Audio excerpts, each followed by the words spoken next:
You know, I've watched you. Sometimes our people disagree with you, but I mean, I understand some of your approach. I mean, sometimes we take a hard bite. It helps us as politicians. Nowadays, when I listen to you, I even panic.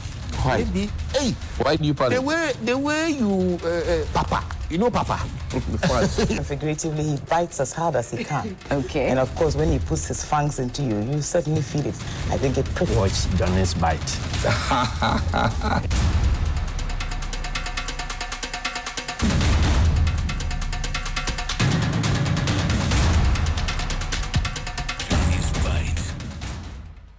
Johnny's Bite on Sunrise. You know, I've watched you. Sometimes our people disagree with you, but I mean, I understand some of your approach. I mean, sometimes we take a hard bite. It helps us as politicians. Nowadays, when I listen to you, I even panic. Why? Hey, Why do you panic? the way you, Papa, you know Papa.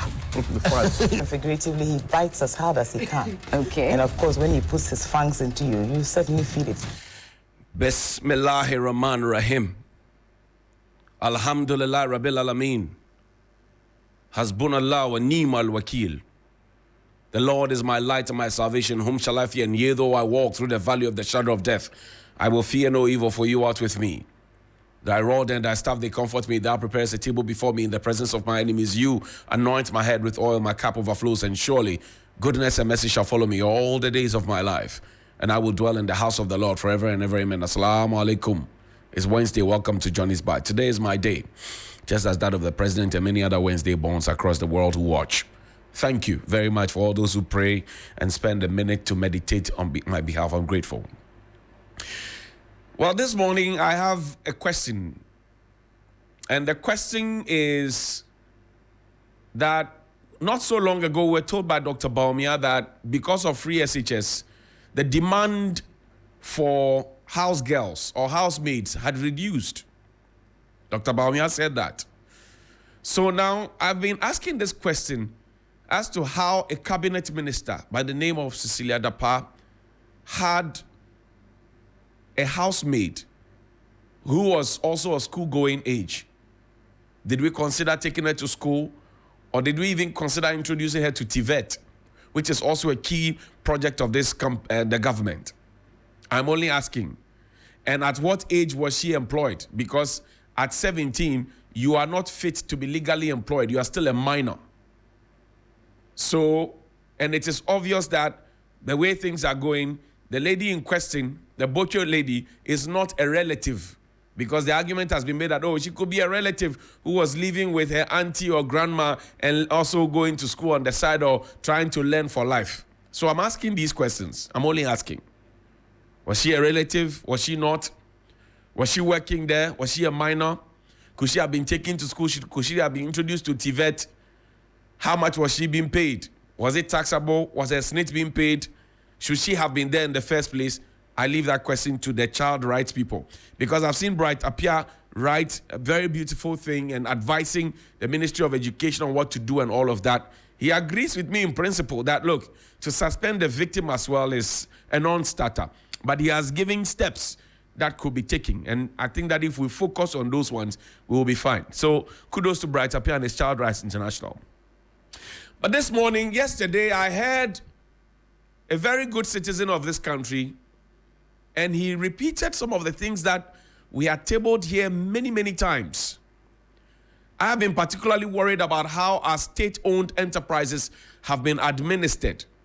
Thankfully, he spoke about it with more depth. He had more elaborate words, and he gave some very good forward-looking ideas that we could pay attention to. He spoke at the British Council in Accra. It was a Joy FM event, and we called this video from Joy News. Listen to Mr. Yanisako. It's the executive, ultimately the president, not appoint these boards. What then explains these furiously blinking lights of trouble on the deck? Let us get straight to the point. If you turn public sector boards into a dumping ground to reward party loyalists who did not make it to cabinet or parliament, you take an excessively elevated risk. Many serious countries like China, Singapore, Rwanda, South Korea, and so on treat public sector boards as one of their major delivery vehicles for executing public policy. They put the absolute best resources they can get from their societies on these boards. And in some cases, they reach out for the best available in the world, period. It is true what they say about garbage in, garbage out. If you turn public sector boards into dumping grounds for their unplaced from your campaign trail, you will reap dysfunction. That is a predictable outcome. The two processes, campaigning and corporate governance, are not the same. Sometimes a campaign trail in our country needs more brawn than brain. We know about the vigilantes and macho men that constantly threaten our peace during election periods. You find all sorts among them, even criminal elements. You cannot transplant such characters straight from the hairy belly of campaign trails to boardrooms and not expect considerable chaos. Some people have extraordinarily little clue of what corporate governance is all about. Such people are totally beholden to political authorities for their continuation as board members. How do they then confront poor governance, which directors must do when necessary? There are many whose only idea of leadership prior to joining one of these boards was of traditional leaders with divine rights. They too become board chairpersons and board persons and assume they must enjoy the divine rights of kings. Modern corporate governance requires tremendous capability. The responsibilities on boards are onerous. It is easy to end up in jail as a board member if you are not diligent and courageous. Boards and directorships are not for amateurs. As my senior at the Ghana Association of Writers, Abeku Sego, once told us, the funeral of a great chief is not a playing ground for little children and inexperienced hands to experiment with new dirges. We must amend our laws to take away the responsibility for appointing boards from politicians. That was Mr. Yaw Nsako, and he repeated some of the things that were said here. Maybe, just maybe, because it's coming from him now, he will not be looked at like, oh, he's a journalist. They discard the things that we say. But he will be looked at because he spoke a lot of sense, as we've been doing here. I've said these things before. And I've even spoken about work experience, managerial experience, and directorial experience in the scheme of things. So the moment you are put at the board level, that means that you have directorial experience because you have had work experience, you have had managerial experience, and now you are at the directorial level. So that you have what it takes to be able to guide and direct. And in any serious country, there's no way that a chief executive or a managing director will think of him or himself as him or herself as being more powerful than the board that is supposed to supervise his work and direct it. But at GEHOC, it appears we have that situation. 24 people, as we speak, have been asked to proceed on leave. And I showed that letter to you here. 24 people have been asked to proceed on leave. A lot more. Now, they have been told not to return, and security has been ordered not to allow them to return to the company. Extension of leave, that's what they call it. So you go on leave. Remember, I asked that question. How do you go on leave and not know when you return? If you go to the SIGA website, the body that's supposed to be supervising them, it talks about good corporate governance. Production people, transport officer, technical assistant, blah, blah, blah, all of them. They have been asked to go, and yet they cannot come back. And for the whole month of July, my information is that GEHOC has not produced. But today is the 26th. If things were working well, workers of GEHOC may be getting their salaries, even though we know on record that their salaries have been delaying. And yet, we are quiet. They will be paid their monies. For what work done, I don't know. Does it contribute to causing financial loss to the state? Whoever sat and took the decision, because that's what Mr. Yaw Nsako said. He said that they may not even know that they could be candidates for jail. 24 of them. Admin, general office, technical. And last time I told you how the technical people had gone, so the generator could not be operated because it was an intern who was there, and production has not happened. Show me that that factory. Production has not happened for the whole month of July. That's my information. GEHOC. The whole month of July, all these names. So your Herbafrick, your Castlebridge, your Madingo, your Takai, all those things have not been produced. Now, let's see the mission of GEHOC. GEHOC was set up in 1958 as one of the foremost in West Africa. In fact, it was the first and only modern distillery in West Africa at the time. What is their mission is to produce, which I've told you has not happened this month, and market high quality alcoholic and non-alcoholic beverages. That's their mission. What's their vision? They are supposed to produce and market high quality drinks. Now, their vision is to be the most preferred alcoholic company, returning great profit. Note it. The most preferred alcoholic company, returning great profit. That is their vision. They are supposed to be returning great profit. Since we have to minimize this so that we can see it. We can't read everything. They are supposed to be returning great profit. That is their vision. The vision is that they are supposed to be returning great profit to the stakeholders. This is what I pulled this from the website of GEHOC. So number one, they are not producing. Number two, they are not returning great profit because they owe their suppliers. Their salaries are delaying. They have defaulted in SNIT payments. They have defaulted in Tier 2. They have defaulted in many other payments. Suppliers are not happy with them. Production is not going on. And the quantities that are being produced are being lowered. Yet more people have been employed. And yet everything looks nyama, but everybody is sitting pretty. Now there's a board at GEHOC. This morning I want to appeal to the board. A board led by a former soldier, Squadron Leader Bartels. Let's see their photos. Let's see the photos of the beautiful board members at GEHOC. I just want us to see their because when their account says opening wofie na se ewin nanka se kananka wefo a okaho. The first one, the man in the suit. Show me that one first. The GEHOC board members. I'll show you their pictures. That's Squadron Leader. Squadron Leader Fitzgerald Ebenezer Ebo Bartels. There's Honorable Maxwell Kofi Juma. He is the boss of the place. There's Mr. Moses Osei Bonsu. There's Madam Gifty Ama Asantua Ban. There is Honorable George Kwame Abuaji. There is Mrs. Annette Obenewa Educhum. There is Madam Esther Obechebi Lamte. I'll go over the names again. There's Squadron Leader Fitzgerald Ebo Bartels. There is Honorable Maxwell Kofi Juma. There is Moses Osei Bonsu.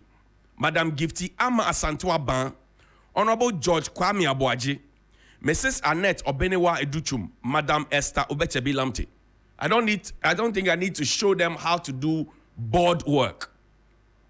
But if there's a problem and the Deputy Minister for Trade, or Trebefi, has had cause to come there sometime in May to assure the workers, and then the new Minister for Trade, Honorable Katie Hammond, has come to GEHOC. I know on authority that the gentlemen at SIGA, led by Ambassador Boateng, have also come to GEHOC. I know that ICU, National, they have also come to GEHOC. Then it raises concerns about how the board is conducting itself and why the different layers that I've mentioned, Minister, Deputy Minister, SIGA boss, ICU, the unions, they have all come there to GEHOC. But there's a board led by a squadron leader, soldier. I showed you their pictures this morning. If you know them, maybe they are not watching, tell them that I've showed their pictures. And the question that we're asking is, per the mission and vision, they are supposed to produce a market, and they are supposed to provide great profit to the stakeholders, which is us, the taxpayers. This month they have not produced, but they will all be paid.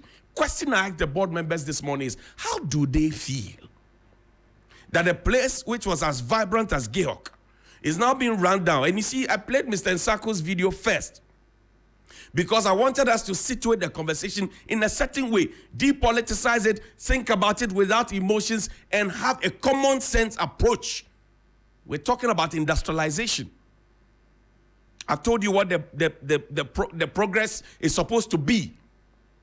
And I've told you how, if you sit as a board and you have a deputy minister come over to want to solve the problem that you should have solved, which should have not been escalated, how a minister has come there, how SIGA has come there, how the unions have come there, and still the problem persists, then it means that the board is misfiring, or that the board is scared to take a certain decision, or that the board has been told not to touch the anointed and do the chosen ones no harm. But the company called GEHOC is sinking. Because if you're supposed to produce and sell, and for a whole month, production has not happened, and even in the past, your capacity to produce per day is now even not what you are able to produce per week. That's a problem. That you become so unpopular among suppliers that they come and take back what they have supplied to you because you're unable to pay. There's a problem. That you procure bottles at very high prices from China and you come and leave them at the mercy of the weather. There's a problem. That you have a managing director who says openly to everybody that nobody can do anything to him. Maybe because he's an in-law of the president and because his sister is the chief of staff. So he has more power. But the point we ask ourselves is, if our board members are worth their salt, which I know they are, this puts a big question on them. Please show the board members' pictures for the last time, then we'll close. Squadron leader, Ebenezer Ebo Battels. Good morning to you, sir. You are a soldier. So good morning to you, sir. And so I know that a soldier confronts problems head on. So what could be the problem at GEHOC, squadron leader, which you cannot solve, which is why the deputy minister, the people at SIGA and the unions have to come in. And even after they have come and gone, the problem still exists. Squadron leader, I greet you. Good morning. Maxwell Kofi Juma, I greet you. Good morning. What is the problem? With all your experience, former mayor, former MP, former this, former that, what is going on at GEHOC? Good morning, I greet you. Mr. Moses Osei-Bonsu, good morning to you, sir. I greet you. Board job, how they go? Madam Gifty Ama Asantwa Ban, good morning to you. Honorable George Kwame Abuaji, good morning to you. Mrs. Annette Obenewa Educhum, good morning to you.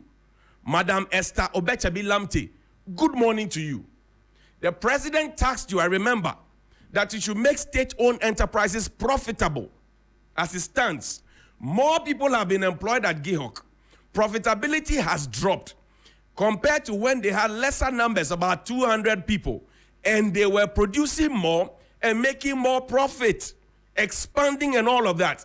Now you have employed more, you are not producing more, you are not declaring profit, you are declaring losses. You owe SNIT, you owe Tier 2, you can't pay people overtime, you can't do all those things.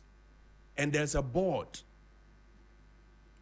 Chief Soldier Man, Squadron Leader Battels, please, if the board is unable to confront the issues of GEHOC, already the ministers and everybody coming in demonstrate that there's a certain level of failure or complicity. If the board is not able to deal with it, it is better to quit than to have your name dragged along in a certain mud that you are not comfortable with. Very respectable people in society who have risen through the ranks, have served their motherland. This should not be your reward. And if this is happening under your noses, it is not good.